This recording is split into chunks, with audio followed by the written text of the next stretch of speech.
waxyaalaha maalmahan social mediaha waxyaalaha ka socda waxaa ka mid ahaa ninka la yiri oo Soomaaliga ah oo jabhadda Ogaadeeya ka mid ahaa oo la yiri Ethiopia ayaa loo dhigay warar badan baa meesha saddex yaacay dadkiina nin walba sidoo doon ayuu uga hadlayaa horta sideedaba war hadduu soo yeero ama aad maqasho maxaa kala gudboon horta waa taas qofka muslima markaa tahay war haddii aad maqasho maxaa kala gudboon waxa kala gudboon waxa weeye kow horta inaad hubsato warkaas aad maqashay ama soo yeeray ama la sheegay ma yahay sida loo sheegayo ma yahay ma waxbaa ka kala dhiman ma dhamaystiran yahay warkiisu dulucdiisu maxay tahay waa inaad hubsato horta arrinka ugu horeeya kaas wey ilaahay subxaanahu wa tacaala qur'aanka kariimka isagoo dadka mu'miniinta suuradda uu ku tawjiihiyey wuxuu leeyahay yaa ayuha aladiina aamanuu in jaa'akum faasiqun binaba'in fatabayanuu an tusiibuu qowma bijahaalatin fatusbixuu calaa maa facaltum naadimiin dadka mu'miniinta ah kuwa ilaahay rumeeyey haddaad wax maqashaan ama qof war idiin keeno ama cidi war idiin keento ama idiin sheegto ama idinku soo tuurto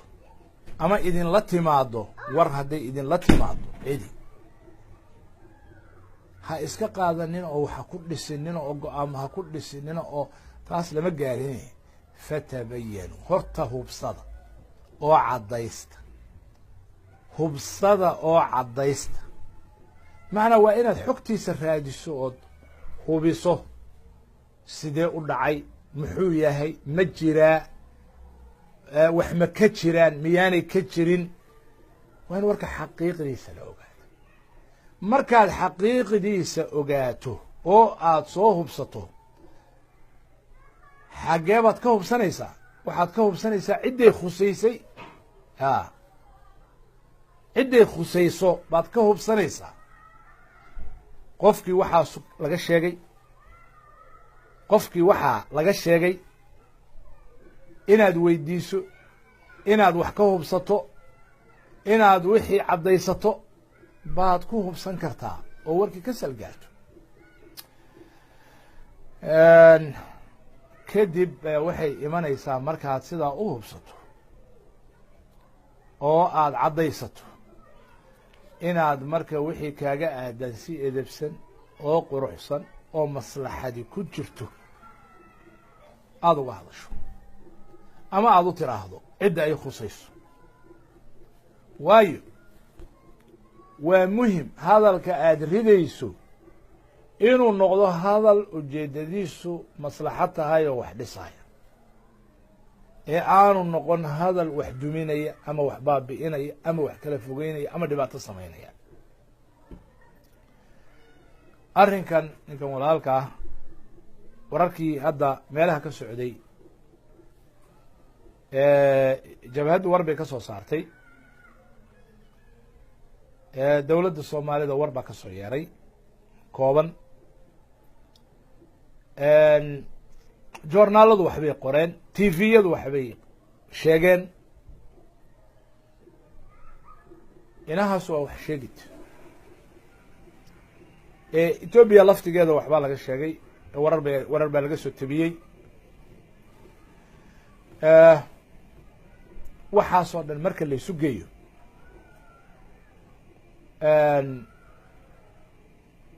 xogta dhabta ah oo dowladda soomaaliyeed horta kama hadlin waxaa laga yaabaa inay warkooda soo socdo ama ay ka hadli doonaan si kooban un bay uga hadleen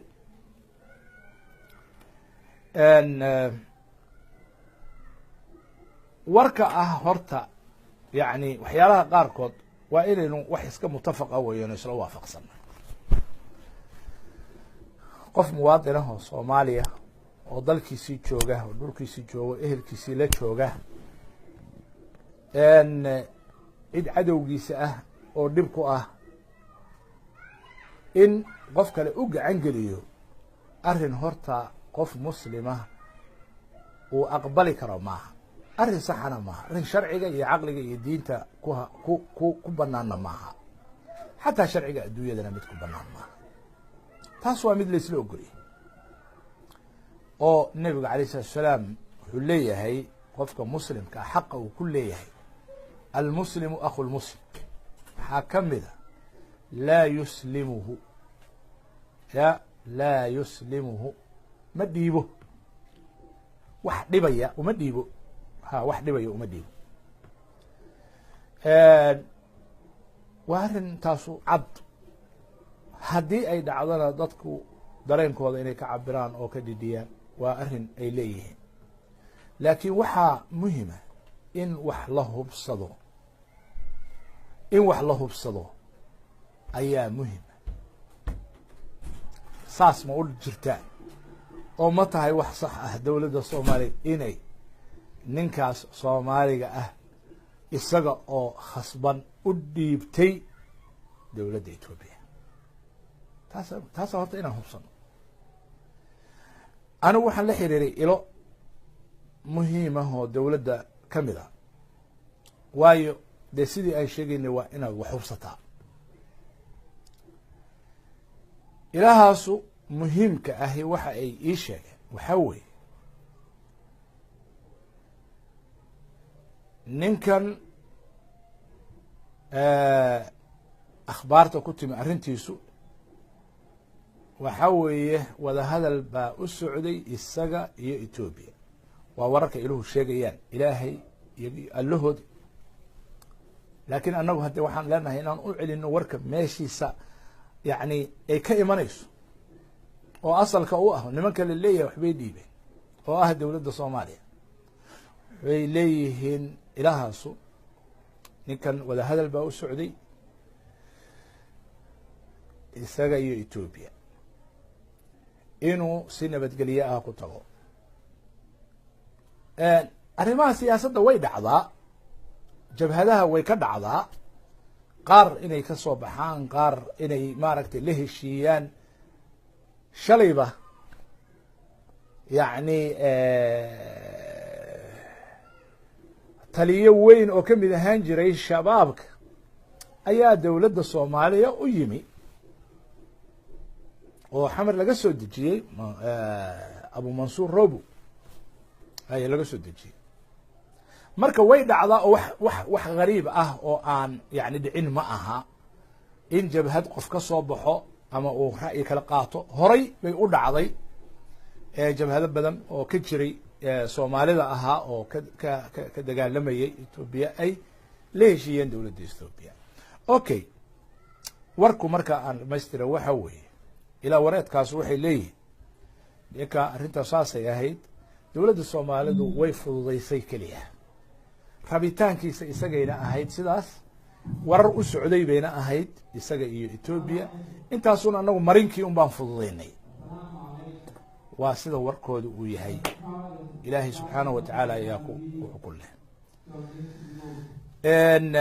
mowqifku wax kasta ha ahaado, sida ay soo qortay maanta joornaalka Washington Post ee dalka Maraykanka ka soo baxa, wuxuu ka wariyey wasaaradda arrimaha dibadda Ethiopia. joornaalka Washington Post wey warkiisi maanta, khabarkiisi wuxuu leeyahay Associated Press u sheegay, wakaaladda wararka Associated Press la yidhaahdo, ayuu wuxuu u sheegay taliyahaas ama qoladaas wasaaradda Ethiopia ahi waxay u sheegeen inay ninkan wadahadal u socday si nabadgelye ahna uu ugu yimi ama ugu soo noqday ama isugu soo dhiibay. waxaa wanaagsan in daamodo marka aynu hubsanno oo warku sidaa la sheegayo hadduu u jiro dee waxay noqonaysaa in markaas waa dee xukunkeeda waa sidaynu sheegnay oo qof muslima oo dhulkiisii jooga oo soomaaliya oo muwaatin ah dee wax dhibaya ama dhib ku ah cidina raalli kuma noqon karto,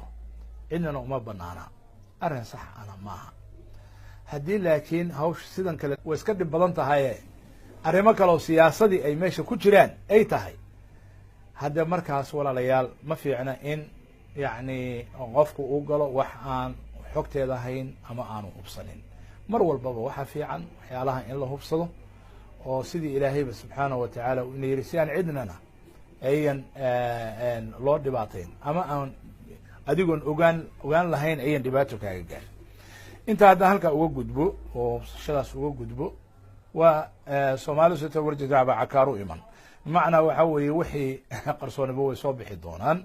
warkana waa la ogaan doonaa insha allahu tacaala sida ay dhabtu tahay. markaas bayna bilan tahay markii wax loo hubsado oo la caddaysto in markaas qofku uu maaragtay wixii mowqif kaga aadan uu sheego. midda saddexaad oo aan walaalayaal rabay inaan idinla wada waa dowladnimada iyo macnaheeda. yacni waxyaalaha inoo muuqanaya waxaa ka mid ah soomaaliya inaynaan in badan oo naga midi aan iraahdo yaana dadkao dhan orane, shacabkao dhan orane, in badanoo naga midihi walaalayaal dowladnimo iyo sharafteed diyaar uma aha. runta in laisu sheega fiican mogta. hadda ka hor baan waxaan qoray maqaal cinwaan aan uga dhigay runta ma laysu sheegi karaa, runta ma laysu sheegi karaa. 10 sano ka hor ba ahayd. marar badan runta laysuma sheegi karo, manaa soomaalidu runta isuma sheegto, runta isuma sheegto. runtu waxay tahay ama aynu ogaano ama yaynaan ogaanin. in badan oo naga midi waxay ka shaqaynaysaa sidii dowladnimo u dumi lahayd oo aanay u taagnaan lahayn. waxay ka shaqaynaysaa sidaynaan dad jiro u noqon lahayn. waxay ka shaqaynaysaa in badan sidaynu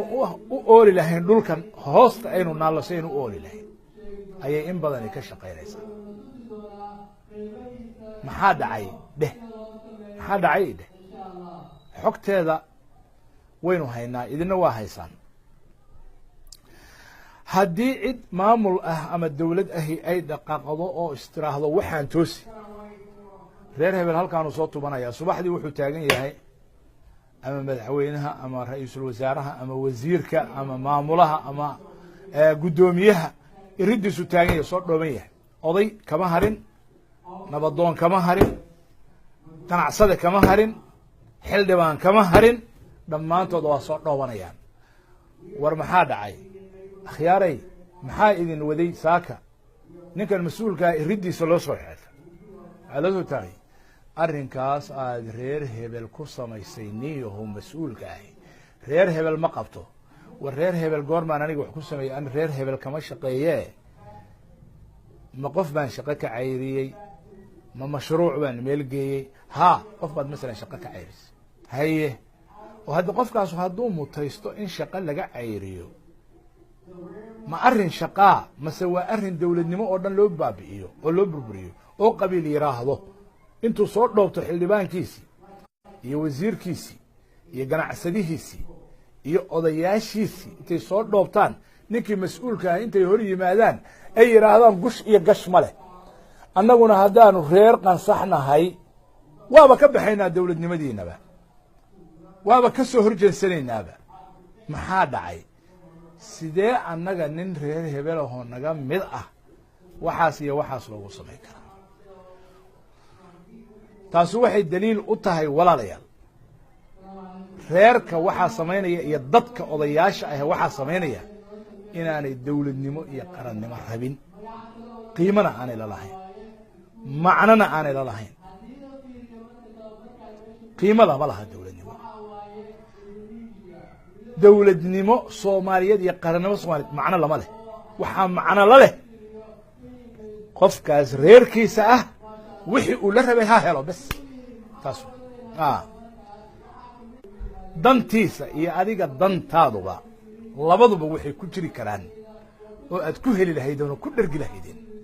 markii qarannimo xoog leh oo gaamurtay la helo dowladnimo gaamurtay oo adkaatay oo xoog leh oo power leh marka la helo adna sharaf baad yeelan ninkan aad wuxuu doonaysana sharaf baa yeelan midda kale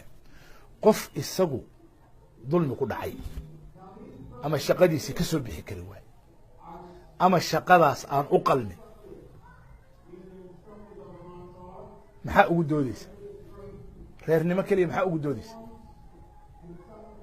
maxaa u difaacaysa maxaad u rabtaa in ummadda oo dhan loogu baabi'iyo ama loogu sallido qofkaas aan waxbaba qaban karin ummadda in lagu sallido sidee u rabtaa taas waxay tusinaysaa dad badan oo inaga midihi inaanay qarannimo rabin qarannimada u oynayaan markii khudbadaha iyo xafladaha laga hadlayo soomaali waxay ku baaba'day qabiil qabyaalad bay ku baaba'day waa inaan qabyaaladda iska dayno hadhowna markii wiil reer hebel ah oo iyaga ah oo xataa shaqaale ah meel nin mas-uulihi ama uu maaragtay ka shaqadii ka bedelo ama uu ka waxeeyo dhammaan iriddaa lasoo dhowanaya see ninka reer hebela xataa laisweydiin maayo maxaa maaragtay wareer qofkan muxuu ahaa shaqadiisa iyo xildhibaannimadan muxuu ku waayi karaa ama wasaaraddan muxuu ku waayi karaa ama wasiirnimadan muxuu ku waayi karaa iyo maba laisweydiinaye inta lasoo dhafto difaac loosoo darbanaya muxuu ka shaqeeyaa marka qofkii mas-uulka ahaa ma wuxuu ka shaqeeyaa subax iyo galab reer hebel iyo reer qansax iyo reer qurac iyo reer higlo ya inuu maanta dhan maaragtay raalli geliyo oo iyaga mushkiladoodi maanta dhan suu u xallin lahaa uu ka shaqeeyo mase waddan iyo qaran iyo dowladnimo iyo nidaam iyo horumar buu ku fekeraa oo ka shaqeeya kee ka shaqeeyaa labada ilaan waxaanuba ku mashquulsan yahay taas ay waxay keenaysaa walaalayaal inaynu nidhaahno in badan oo inaga midi afkay naga tahay uurka nagama jirto qarannimo afkay naga tahay dowladnimo inaynu helno dhab ah uurka nagama jirto mana rabno haddaynaan rabitaan laynaga helinna saasaynu ku jiraynaa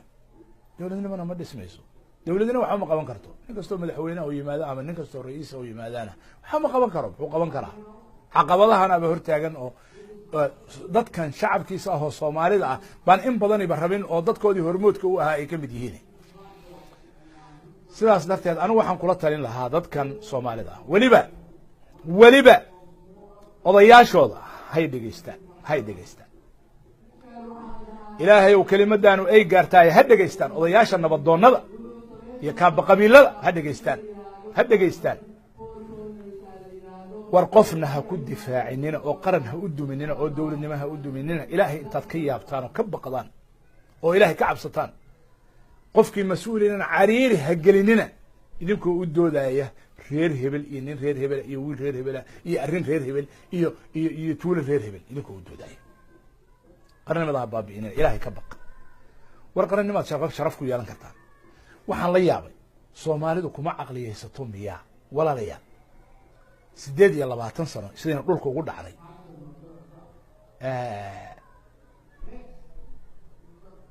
waxaan sharaf ku lahayn dowladnimo soomaalinimo markaynu qabaa'il noqonnay oo qabiil walba hadda sidaan uu doodayay qabiil uu ugu dooday oo hamigiisa ay noqotay qabiil oo dowladnimo iyo xooggeed aanu waxba ka lahayn dan ka lahayn muxuu taray qabiilkii adduunka waa ku mari kari weyn ogolayaasha adduunka caalamka waa kaga qayb geli kari weyn waad ogtihiinoo hadda qaybaha isu qaybiseen oo tiraahdeen annaga 4 baana la yidhaahdaa iyo 5 baana la yidhaahdaa iyo waxaan la yidhaahdaa bal 4ow mid ka midihi 1 iyo 2 iyo 3 iyo 4 sow maaha waa afqalaade 4.5 bale waa afqalaad 4.5 bay marka la tarjumo afarta intaad isu geyso bal afartu hal baasaboor ha keensadaan oo adduunku ku aqoonsado ama mid ka mida afarta kow kan ah iyo 2 iyo 3 iyo 4 mid intaa usoo qaado bal reerkooda meel ha mariyaan United Nations ma geen karaan reer hebel baana la yidhaahdaayo annaga reer qansax geeska afrikaan ku noolnahay oo war adeer adduunka reer qansax baanahay kama socotee ya dowlad baanahay qaran baanahay sharaftaasaan leeyahay ummad baanahay تاسا أدونكو يقان لقداسو أدونكو فاهمة لقداسو أدونكو يقان لقدي أدونكو يقاني مربطان إنينو أدونكو كل هذا النو وحا ربطان لقدا عاد إدونكو مسؤولين تكون بيسان oo iridaa xafiisyada habeen iyo maalin u taagantiin oo gash iyo gush male aad u oranaysaan nin madaxweynaha meesha haduu yimaado nin ra'iisul wasaar haduu yimaado nin mas'uul haduu yimaado kulligood waa ku idin ka cabanay kulligood way cabanay wax aad dhaqaajin karta male kulli halkaas ku soo tubanaya xildhibaanadii loo dhaariyay ilaahay subhanahu wa ta'ala kitaabkiisa intay gacanta saareen inaan qaranka ilaaliyo dawladnimada ilaaliyo dalka ilaaliyo dal danta ilaaliyo lahaa goortii xoogaa yar oo reerka arrintooda ah ayuu ugu yimaado waa kuwan soo wada gurmaday soo wada istaagay war maxaa u socotaan reer hibe reer qas war adiga reer qas saxbaad kitaabka ilaahay gacanta u saartay maad marka hore sheegto oo tiraahdo kitaabka waxaan u saarayaa anigu Soomaaliya ogaada reer qas saxbaad qaracba halka ku jooga aniga waxba qaran igama gelin dawladnimada waxba igama gelin ama hatibaad ama yey iman hadunto yey dumi war walaalayaalow dan waxa inoo oo inta ugu yar hadaynu ka helno nasiibka ugu yar marka la inaga siiyo bay sharaf tahay dawladnimada jagada ugu hooseysa inaad ka qabato qaran jira oo dawladnimo gaamurtay ah baa kaaga wanaagsan reer hebel waxa wadanka yaalo dhan in lagu siiyo reer hebel ahaan lagu siiyo wallahi billahi والله بالله وايو رير هبل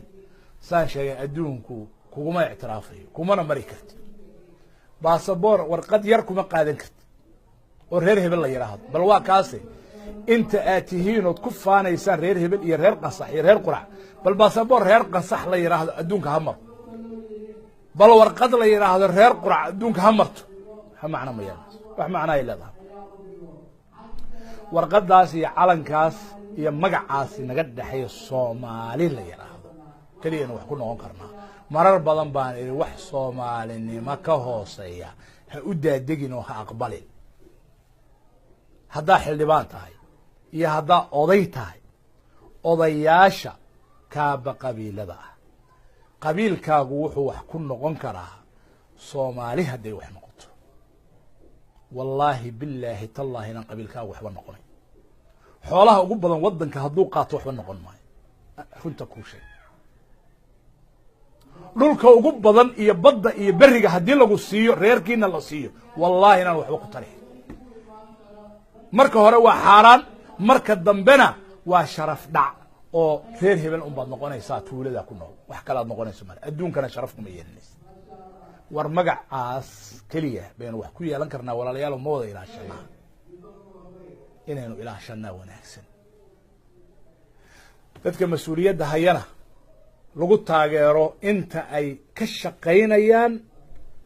in dawladnimadaas soo noqoto oo xoogsato oo qawi noqoto oo haybadeeda yeelato in laga la shaqeeyo ma hadan iyaga loogala shaqeynayo danteena ku jirta danteena ku jirta in dawladnimo iyo qarannimo istaagto danteena ku jirta caruurteena dantooda ku jirta mustaqbalkeena danteena ku jirta ubadkeena mustaqbalkiisa ayaa dantiisu ku jirta